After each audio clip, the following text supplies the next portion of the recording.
و اعوان ان کے انجائیوں پہ کیا گزر رہا تھا، اس منظر کو ذہن میں رکھیں اور یہ مطلب ملاحظہ فرمائیں. توجہ چاہوں گا، دیکھیے گا.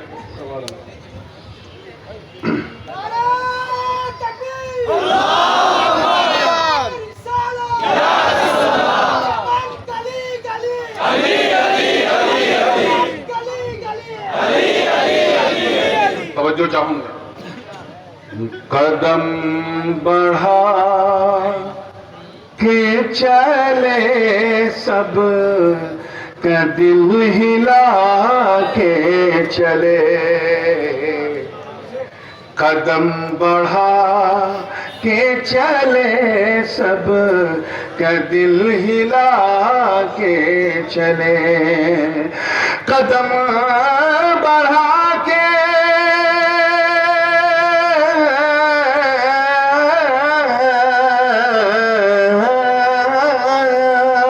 قدم بڑھا کے چلے سب کا دل ہلا کے چلے، چلے حسین، چلے حسین کو کربل کو سر اٹھا کے چلے، چلے حسین تو کربل کو سر اٹھا کے چلے، چلے حسین تو کربل کو سر اٹھا کے چلے. اور شعر دیکھیے گا، اردو شاعری میں بلکہ ہر شاعری میں یہ تعبیر پائی جاتی ہے. تعبیر معکوس علماء جانتے ہیں کہ تعبیر ہی کو الٹ دینا. جیسے زمین کپ کپاتی ہے، آسمان روتا ہے جب بارش ہوتی ہے، لیکن اگر غم اپنے چرم پہ ہو تو معاملہ پلٹ جاتا ہے. پھر آسمان کپ کپاتا ہے، زمین روتی ہے. اسی کو ذہن میں رکھیں کہ زمین رونے لگی، عرش کپ کپانے لگا، زمین رونے لگی، عرش کپ کپانے لگا، زمین رونے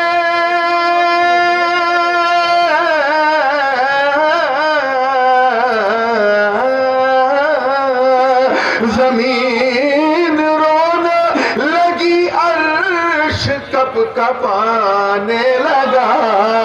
وہ جب نبی کی نظر سے نظر ملا کے چلے، چلے حسین تو کربل کو سر اٹھا کے چلے. شعر دیکھیے گا کہ نبی کا شہر کیا چھوٹا کہ بس قیامت تھی، نبی کا شہر کیا چھوٹا کہ بس قیامت تھی. ہر ایک قسمت تھا ماتم وہ جب رولا کے چلے، چلے حسین تو کربل کو سر اٹھا کے چلے. اور یہ بڑا قیمتی شعر ہے. آیت تطہیر سے ظاہر ہے شان اہل بیت، جن کی پاکی کا خدائے پاک کرتا ہو بیان. آیت تطہیر سے ظاہر ہے شان اہل بیت. اسی آیت تطہیر میں دیکھیں شعر کو کہ حسین پاک کی پاکی پہ عرش حیران تھا، حسین پاک کی پاکی پہ عرش حیران تھا، حسین پاک کی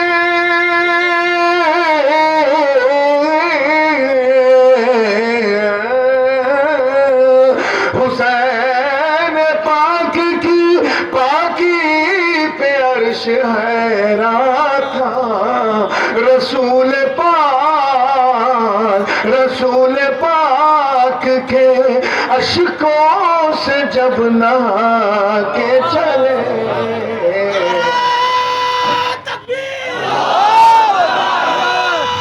سارا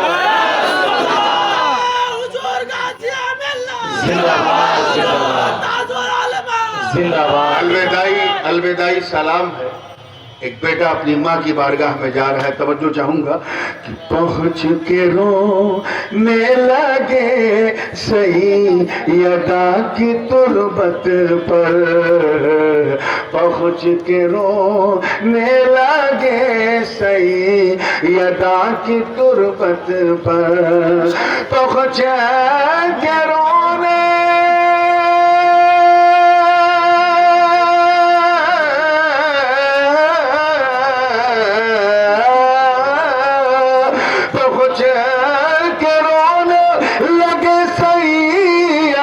کی تربت پر، جو کہہ سکے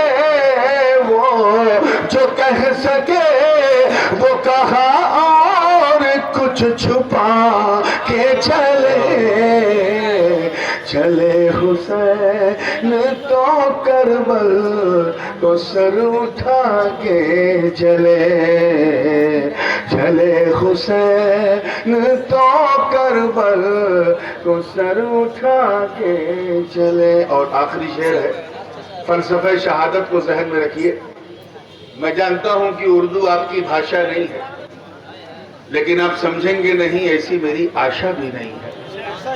توجہ سے سنیے گا. وقتہ آخری شعر ہے کہ حسین دینے شہادت چلے ہیں مقتل کو، حسین دینے شہادت چلے ہیں مقتل کو، حسین دینے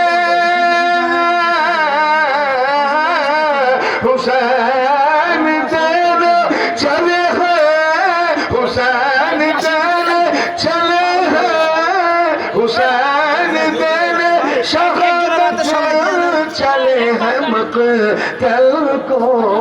سو ان کا جام شہادت نبی اٹھا کے چلے حسین تو کربل کو سر اٹھا کے چلے. حسین تو کربل کو سر اٹھا کے چلے. سبحان اللہ. درود پاک پر دھاری شمع سے تھوڑا سا بلمب ہو گیا ہے. میں صرف آپ کا معمور بنا کر، آپ کو تھوڑا سا گرما کر حضور والد قبلہ گاہی کی بارگاہ میں مائک پیش کر دوں گا. آپ کو جوش میں بھی سننا ہے اور ذرا ہوش میں بھی سننا ہے.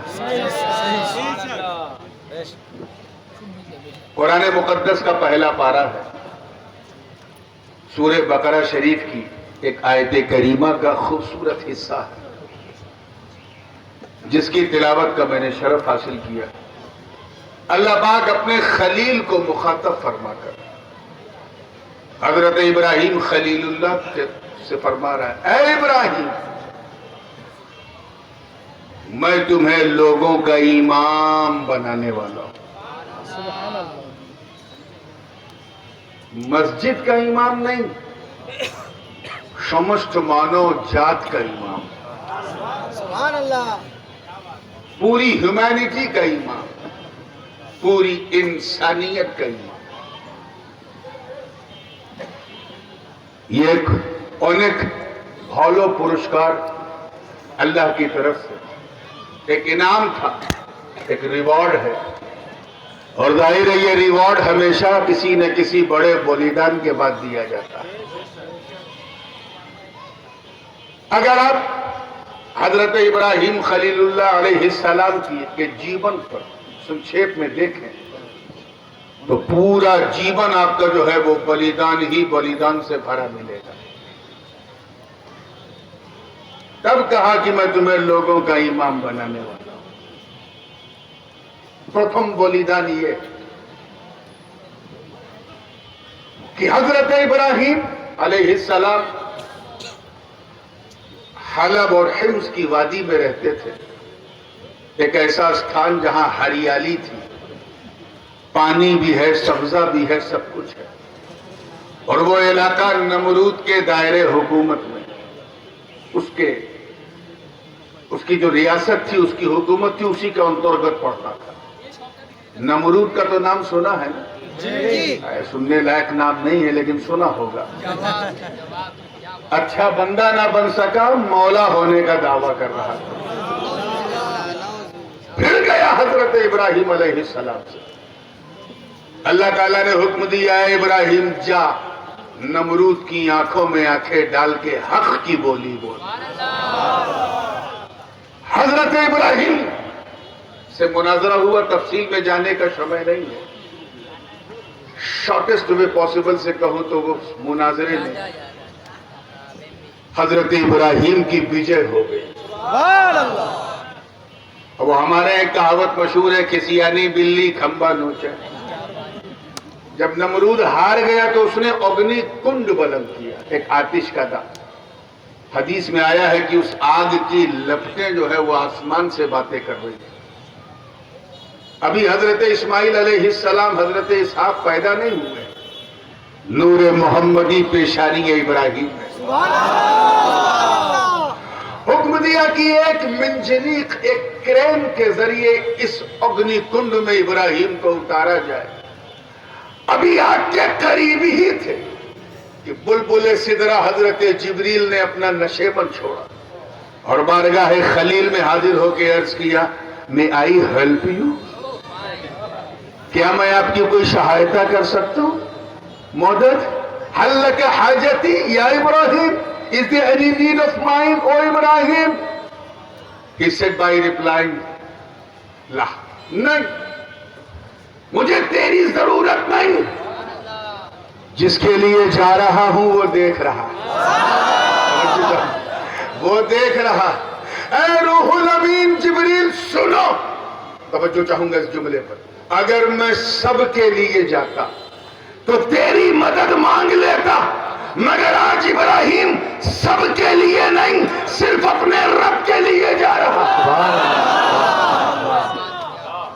اور ادھر میرے مصطفیٰ کا نور پیشانی خلیل میں چمک چمک کر، دمک دمک کر، گویا زبان حال سے یہ اعلان کر رہا ہوں، بابا کود پڑو، آپ اکیلے نہیں ہو، میں ساتھ میں ہوں۔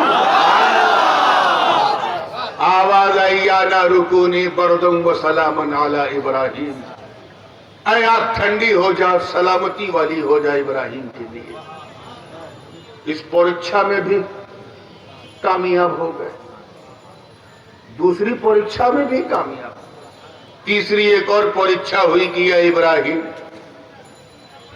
یہ ہری ہری زمین چھوڑو اور چلو ایسی جگہ پہ جہاں تمہارے دادا آدم نے میرے گھر کی بنیاد رکھی تھی، نہ وہاں پانی ہے نہ دانا ہے، اور وہیں اسلام کا پرچم لہرانا ہے۔ اللہ، چلو۔ حضرت ابراہیم علیہ السلام اپنے بیٹے حضرت اسماعیل کو اور جناب ہاجرہ کو لے کے چل پڑے۔ مکے کی وادی میں پہنچے تو ہر طرف پہاڑ ہے، پٹھار ہے، نہ گیہوں نہ دھان، بندہ حیران، یا اللہ یہاں کیا، نہ کھانا نہ پانی نہ دانا نہ کچھ۔ عرض کیا، ربنا انی اسکنت من ذریتی بواد غیر ذی زرع عند بیتک المحرم، اے اللہ میں تیرے اس بیت الحرام میں اپنی فیملی سہت، اپنے پریوار سہت آیا ہوں، صرف تیرے لیے آیا ہوں تاکہ تو راضی ہو جا، اور تیرے لیے یہاں نماز کا قیام کروں۔ اس پریچھا میں بھی کامیاب۔ پھر حکم ہوا کہ اے ابراہیم میرا گھر بناؤ۔ لوگ پہلے اپنی باڑی بناتے ہیں، اللہ باڑی پورے، لیکن ابراہیم کو حکم ہوا کہ بناؤ تو خود ماؤنٹین کی گفا میں اس میں رہ رہے ہیں، اور اللہ کا گھر کعبہ بنا دیا۔ وَإِذْ يَرْفَعُ إِبْرَاهِيمُ الْقَوَاعِدَ مِنَ الْبَيْتِ وَإِسْمَاعِيلُ، اللہ پاک اپنے محبوب کو یاد دلا رہا ہے، اے میرے پیارے، ریممبر دا مومنٹ، اور یاد اسی کو دلایا جاتا ہے جس کے سامنے گھٹنا گھٹی ہو۔ نبی کو یاد دلایا جا رہا، کیوں؟ کیونکہ نبی اس منظر کو دیکھ رہے تھے، میں جو چاہوں گا دیکھ رہے تھے، ارے دور سے نہ صحیح نور سے دیکھ رہے تھے۔ نعرہ تکبیر، نعرہ رسالت، نعرہ حیدری، جگر گوشہ غازی ملت۔ اللہ کا گھر بنا دیا، تفصیل میں جانے کا سمے نہیں۔ پھر پانچویں پوچھا، اے ابراہیم، اب گھر تو بن گیا، مگر گھر میں میری پوجا کرنے والے پجاری میرے بندے وہ کہاں سے لاؤ گے؟ جاؤ اعلان کر دو، زمین و آسمان میں ہر طرف پھیل جاؤ تم، میری زمین بہت بڑی ہے، اعلائے کلمت الحق کے لیے میرا جھنڈا اٹھا کے چلو، اپنے پریوار کی پرواہ مت کرو، انہیں میں دیکھ لوں گا۔ حضرت ابراہیم جناب ہاجرہ کو اور حضرت اسماعیل کو چھوڑ کے چلے گئے اور اعلان کرتے ہوئے وَأَذِّن فِي النَّاسِ بِالْحَجِّ يَأْتُوكَ رِجَالًا وَعَلَى كُلِّ ضَامِرٍ يَأْتِينَ مِنْ كُلِّ فَجٍّ عَمِيقٍ۔ اس امتحان میں بھی، اس پریکشا میں بھی کامیاب۔ پھر last but not the least, the most typical and difficult examination has been taken by Allah subhanahu wa ta'ala۔ اور وہ کیا تھا؟ اس کے لیے انتظار تھا کہ اسماعیل تھوڑے سے بڑے ہو جائیں۔ اچھا ایک بات بتاؤ، یہ 3 سال کا، 3 برش کا، 5 برش کا بچہ شورپ سے، سانپ سے ڈرتا ہے؟ 3 سال کا، 2 سال کا بچہ ڈرے گا؟ بھوئے کرے گا؟ کیوں؟ کیونکہ اسے معلوم نہیں سانپ کتنا ڈینجرس ہے، اسے پکڑے گا، گردن گھمائے گا، پھینک دے گا۔ آگ اگر اس کے سامنے روشن ہو تو اسی اگنی میں وہ کود جائے گا، 2 سال کا بچہ، 3 سال کا، اسے نہیں معلوم اگنی کتنی ڈینجر ہے۔ لیکن اگر 10 سال کا ہو جائے تو سانپ کو دیکھے گا، بھاگے گا، 15 کا ہو جائے تو اور دور بھاگے گا۔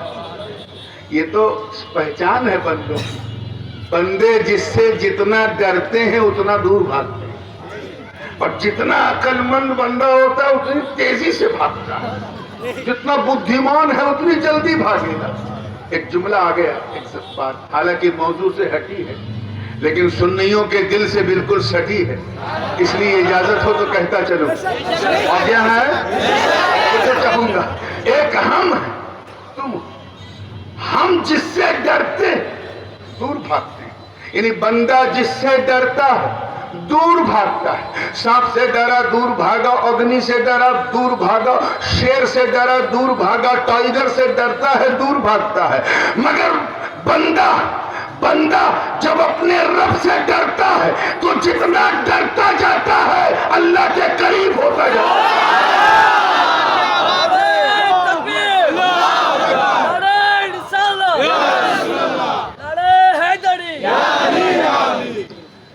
بہت تیزی تاڑا تاڑی میں چل رہا ہوں، توجہ چاہوں گا، بالکل ایکسپریس ٹرین کی طرح کسی چھوٹے اسٹیشن پہ نہیں رکے گی۔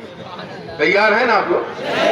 دیکھیے زندگی کے ساتھ اس عجیب و غریب امتحان، ایک ایسی آیو میں جب حضرت اسماعیل علیہ السلام سن شعور کو پہنچ گئے، قرآن پاک میں ہے فلما بلغ معہ السعی، یعنی ایسی عمر میں پہنچے جس عمر میں بچہ بالغ اپنے ہاتھ سے اپنا کام کرنے لگتا ہے، اپنی کوششیں خود کرنے لگتا ہے، بدھیمان ہو جاتا ہے، سمجھدار ہو جاتا ہے۔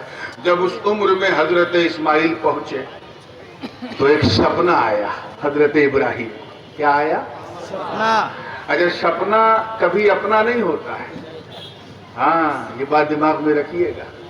اگر کوئی صاحب سپنا دیکھیں کہ میں 1 لاکھ ٹکا میرے گھر میں ہے، کروڑ پتی ہو گئے ہیں، تو صبح اٹھیں گے تو پتا چلے گا نہ کروڑ پتی نہ لکھ پتی، ہم تو صرف اپنی پوتنی کے پتی۔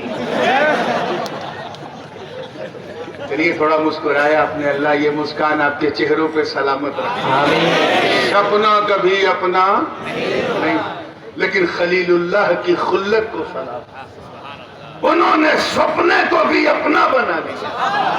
سپنا دیکھا تو ہاتھ میں چھری لے کے آئے۔ چھری کہتے ہیں کہ چاقو؟ کیا کہتے ہیں؟ ہمارے یہاں وہ جس سے سبزی وبزی کاٹتے ہیں اس کو چھری، اور جو جس سے گوشت کاٹتے ہیں اس کو چاقو، اور جس سے گردن کاٹتے ہیں اس کو خنجر کہتے ہیں۔ تو چلیے جو بھی سمجھتے ہیں، چھری ہاتھ میں لے کے اس منظر کو قرآن پاک نے اس طرح بیان کیا۔ فَلَمَّا بَلَغَ مَعَهُ السَّعْيَ قَالَ يَا بُنَيَّ إِنِّي أَرَى فِي الْمَنَامِ أَنِّي أَذْبَحُكَ فَانظُرْ مَاذَا تَرَى۔ جب اسماعیل اپنے بابا کے ساتھ سن شعور کو پہنچے، سعی کی عمر کو پہنچے، تو ایک دن ہاتھ میں چھری لے کے جناب ابراہیم آئے اور اپنے بیٹے سے کہا، او بیٹا، او مرو چنار پتر، میں نے سپنا دیکھا ہے کہ میں تیری گردن پہ چھری چلا رہا تھا، اور اللہ تعالیٰ نے مجھ سے میری محبوب چیز کی بولی مانگی ہے، اور تیری گردن پہ چھری چلا رہا تھا، میں سمجھ گیا اس نے مجھ سے تجھے مانگا۔ کیا تیرا کیا بیچار ہے؟ کاٹوں؟ فانظر ماذا ترى، غور کر تیرا کیا خیال ہے، کاٹوں؟ آج کا اگر کوئی بالک ہوتا، لڑکا ہوتا 14 15 20 سال کا، فیس بک، واٹس ایپ، انسٹاگرام چلانے والا، اگر اس کا بوڑھا بابا اس کے پاس چھری لے کے آتا اور کہتا کہ میں خواب دیکھا ہے تیری گردن پہ چھری چلا رہا تھا، کاٹوں؟ تو آج کا لڑکا کہتا ہے، اے ابا سٹیا گئے ہو گیا۔ کوئی باپ اپنے بیٹے کو کاٹتا ہے، مگر اے نارائن گنج کے غیور مسلمانوں، اگر سپنا دیکھنے والے ابراہیم خلیل اللہ تو اس سپنے کو ساکار کرنے والے حضرت اسماعیل ذبیح اللہ سبحان اللہ۔ عرض کرتے ہیں، یا ابتی افعل ما تؤمر ستجدنی انشاءاللہ من الصابرین۔ اے بابا کر دیجئے جو آپ کو آدیش ملا ہے، ان قریب آپ مجھے صبر کرنے والا پائیں گے۔ آدیش ملا، کیا بولا؟ آدیش، حکم، آرڈر۔ اچھا اگر سپنے میں کسی اسٹوڈنٹ کے اس کا ٹیچر آ جائے اور آدیش دے کہ کل اسکول مت آنا، اور وہ دوسرے دن نہیں گیا، اور تیسرے دن جب اسٹوڈنٹ پہنچا، ودیارتھی اور ادھیاپک نے پوچھا کیوں نہیں کل آئے تھے، تو کہا آپ ہی نے تو آدیش دیا تھا سپنے میں، تو اس کا یہ ایکسکیوز مانا جائے گا؟ کیوں؟ کیونکہ سپنا کبھی اپنا، مگر اسماعیل کا ذبح و ایثار دیکھو، وہ جانتے ہیں کہ یہ صرف سپنا نہیں ہے، یہ اشارہ غیبی ہے، یہ الہام ربانی، یہ حکم ربانی، یہ وحی الہی کے ذریعے اشارہ ہے۔ عرض کرتے ہیں، بابا کر دیجئے جو آپ کو آدیش ہوا، ان قریب آپ مجھے صبر کرنے والا پائیں گے۔ ظاہر ہے کہ مکہ تو بیت الحرام ہے، مدینہ تو حرام ہے، وہاں تو مچھر مارنے کی اجازت نہیں ہے، خون خرابہ لوگ نہیں کرتے، تو قتل کیسے کریں، بلی کیسے دیں، قربانی کیسے دیں؟ تو حدود حرم سے باہر نکل کے حضرت اسماعیل کو آگے بڑھے، ساتھ میں ماں ہاجرہ بھی۔ بارڈر پہ شیطان بیٹھا ہے، چانس لے لیں، اسے پتا ہے کہ اگر یہ بلیدان ہو گیا تو میرا سارا کھیل بگڑ جائے گا، چانس لیا اس نے۔ حضرت اسماعیل کو پہلے بہکایا، کہا کہ تیرے بابا تجھے مارنے جا رہے ہیں۔ حضرت اسماعیل نے لاحول پڑھا اور چند کنکریاں اٹھائیں اور منہ پہ مارا۔ جناب ہاجرہ کو بہکایا کہ تیرا شوہر تیرے نور نظر تیرے بیٹے کو قتل کرنے جا رہا ہے، مارنے جا رہا ہے۔ وہ سمجھ گئی کہ یہ شیطان کی طرف سے وسوسہ ہے، انہوں نے لاحول پڑھا، کنکریاں اٹھایا اور مارا۔ پھر جناب ابراہیم کو بہکانے چلا، حضرت ابراہیم نے کنکری اٹھایا، لاحول پڑھا اور مار دیا۔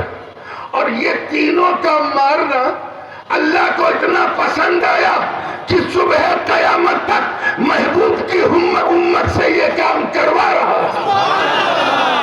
اور ایسے شیطانوں اور راکشسوں کو ہم مارتے رہیں گے، چاہے وہ مینا میں ہو یا کہیں بھی ہو، مارتے رہیں گے انشاءاللہ۔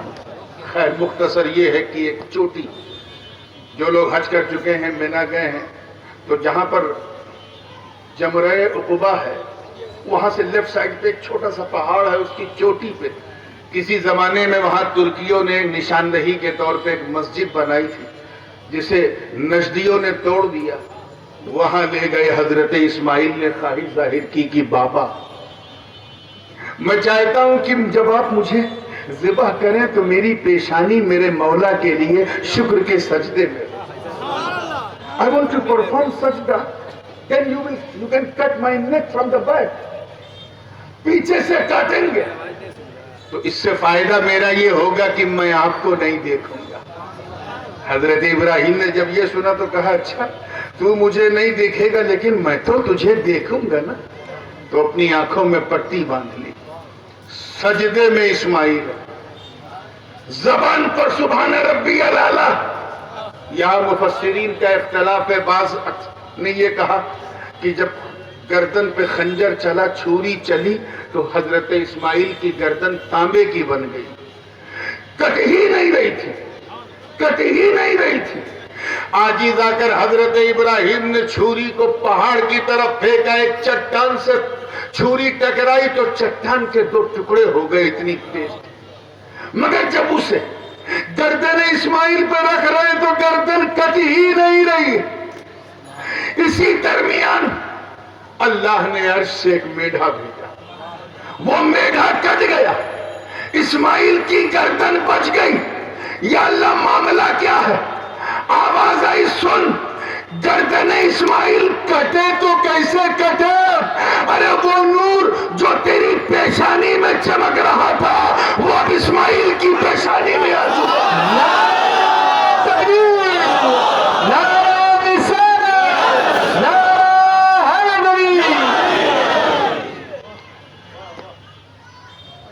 ایک صاحب ہیں, میں اشارہ کروں گا آپ کیچ کر لیں گے, وہ پینٹ شرٹ ٹائی اور اوپر سے ٹوپی, چائنا ٹوپی, چائنا. بات سمجھ میں آئی نا؟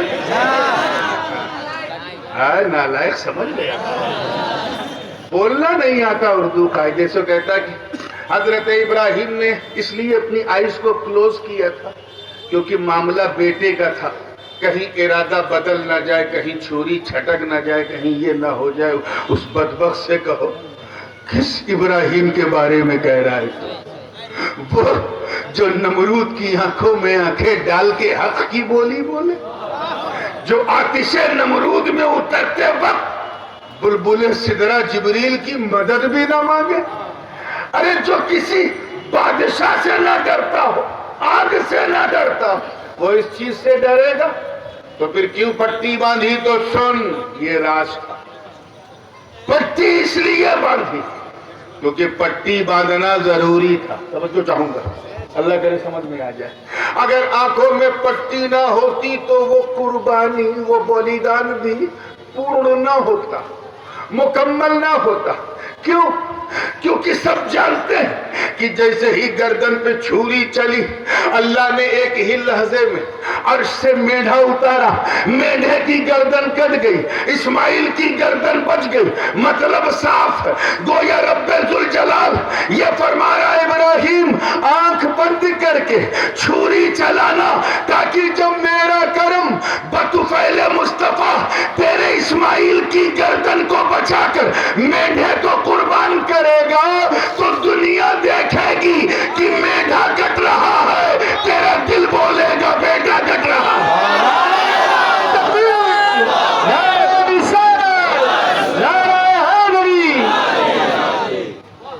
میڈھا کٹ رہا, تیرا بیٹا کٹ رہا.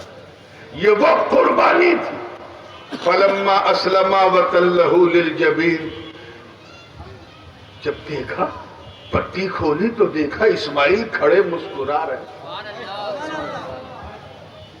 میڈھا ذبح ہو گیا. من ہی من میں خیال آیا کہ اے اللہ, خواب میں تو میں نے اپنے بیٹے کو ذبح کیا تھا اور سچائی میں حقیقت میں یہ دمبا, یہ میڈھا کٹ گیا. کہیں میری قربانی تو نے رد تو نہیں کر دی, کہیں میری طرف سے کچھ مسٹیک تو نہیں ہو گئی. ابھی من میں, ہردے میں صرف یہ شنکا, یہ خیال آیا تھا کہ آواز آئی, وَنَادَيْنَاهُ أَن يَا إِبْرَاهِيمُ, ہم نے پکارا ہے ابراہیم, قد صدقت الرؤیا انا كذلك نجزي المحسنین, تحقیق کہ تو نے اپنے سپنے کو سچا کر دیا.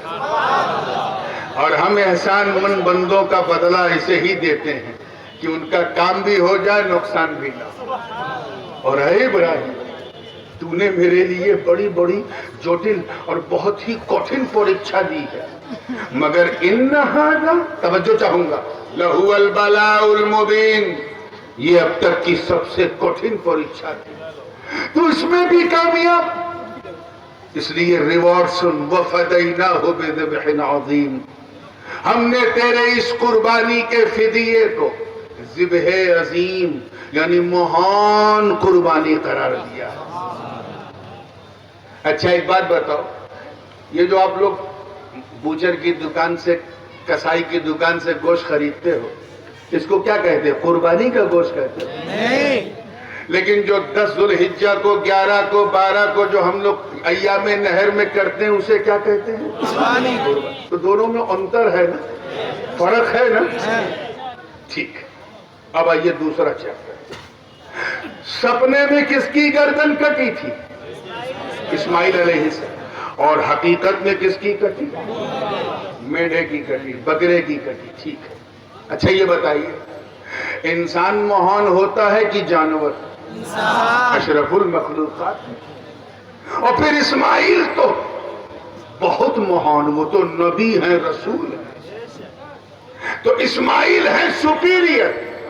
توجہ سے بہت باریک بات کہہ رہا ہوں، اسماعیل ہیں سپیریئر، میڑھا ہے انفیریئر۔ اسماعیل ہیں افضل، میڑھا ہے مفضول۔ اسماعیل ہے مہان، میڑھا بالکل سادھارن۔ مہان کا بدلہ سادھارن کیسے؟ سپیریئر کا فدیہ انفیریئر کیسے؟ ہمیں جب اسماعیل کی گردن پہ چھری چلی تو وہ تو مہان تھے، ان کی گردن پہ چھری چلنے کو صرف کٹنا کہا، انی اذبحک فانظر ماذا تری، اذبحک فانظر ماذا تری، مگر جب بیڑے کی گردن پہ چلی تو کٹنا نہیں کہا، وفدیناہ بذبح عظیم، ہم نے اس قربانی کا فدیہ مہان قربانی کیا ہے۔ تو پھر وہ مہان ہے کون؟ وہ فدیہ میڑھا تو ہو نہیں سکتا، وہ مہان ہے کون؟ آواز آئی، یہ وہ قرض تھا، یہ وہ ذبح عظیم تھی جس کی تکمیل باقی تھی، اسے مصطفیٰ کے نور نے روکے رکھا تھا، مصطفیٰ کے نور نے روکے رکھا تھا، وہ نور چلا، بنی عدنان کو ملا، قربانی تکمیل ذبح عظیم باقی ہے، بنو قحطان کو ملا، تکمیل ذبح عظیم باقی ہے، قریش کو ملا، تکمیل ذبح عظیم باقی ہے، بنو عدی کو ملا، وہاں سے چل کے بنو نجار کو ملا، بنو خزیمہ کو ملا، بنو مدرجہ کو ملا، بنو کلاب کو ملا، بنو لوئی کو ملا، بنو مرہ کو ملا، بنو ہاشم کو ملا، عبد مناف کو ملا، عبد المطلب کو ملا، عبداللہ کو ملا، مصطفیٰ کو ملا۔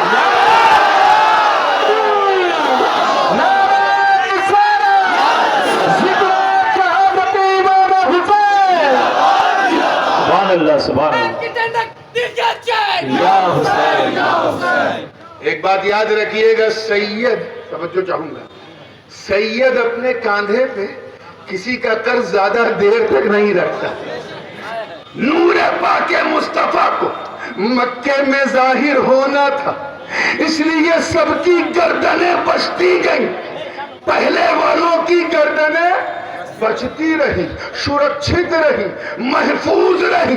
جب نور پاک مصطفیٰ نے مونو روپ دھارن کیا، آمینہ کے گھر میں جگمگایا، اور 40 سال کی عمر کے بعد اعلان نبوت کیا، جناب فاطمہ کی نے انمول ہیرے دیے، ایک حسن ایک حسین، مصطفیٰ کی شان دیکھ، اپنے کاشانے میں بیٹھے ہیں، ایک زانو پہ حسین ہے، دوسرے زانو پہ بیٹے ابراہیم ہے، جناب جبرائیل نے دشت کربلا کی مٹی دی اور اسماعیل کی قربانی یاد دلائی، تو میرے نبی نے اپنے بدلے کا حصہ بیٹے ابراہیم کو دے دیا، اور دادا اسماعیل کی قربانی کو پورا کرنے کے لیے حسین کو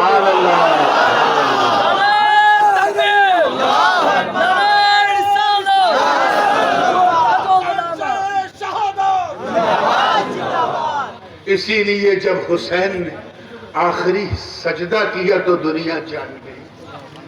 تفصیل میں نہیں، بس یہ آخری لفظ ہے، اسی پہ ختم. آخری سجدہ کیا تو دنیا جان گئی. وہ بتا رہے ہیں کہ یہ تکمیل ہے ذبح عظیم کی تفسیر ہے. ادھر دادا اسماعیل نے سجدہ کیا تھا، ادھر پوتا حسین سجدہ کر رہا. اس بحث میں پڑھنے کی ضرورت نہیں کہ وہ کیسا سجدہ تھا، لیکن اس پر تو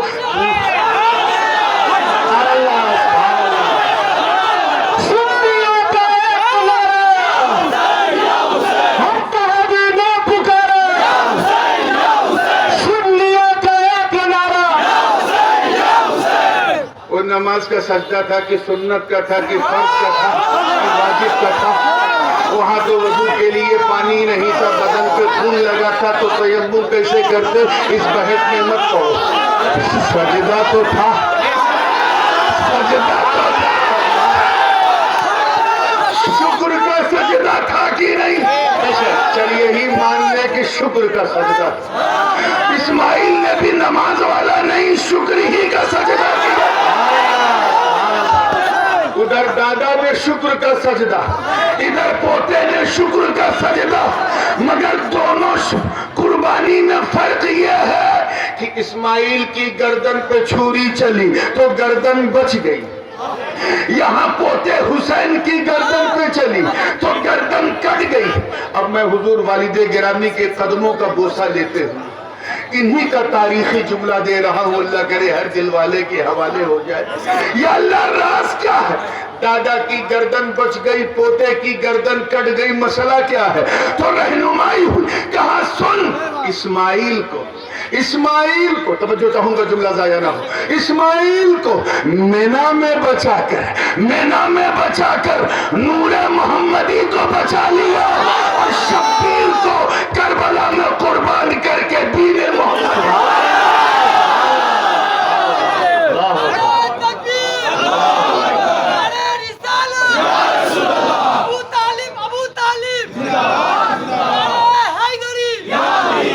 بات کو ایک فائنل ٹچ ہے زندگی کے ساتھ. تب کہا اے ابراہیم میں تمہیں لوگوں کا امام بنانے والا. حضرت ابراہیم اس پہ چپ نہیں رہے، عرض کیا اے اللہ یہ امامت صرف میرے لیے، یہ میرے ونش کو بھی ملے گی، میرے بچوں کو بھی. قال ومن ذریتی، او اللہ what about my descendant? Are they will get this honor؟ کیا انہیں بھی یہ ملے گا؟ تو آواز آئی قال لا ینال عہد الظالمین.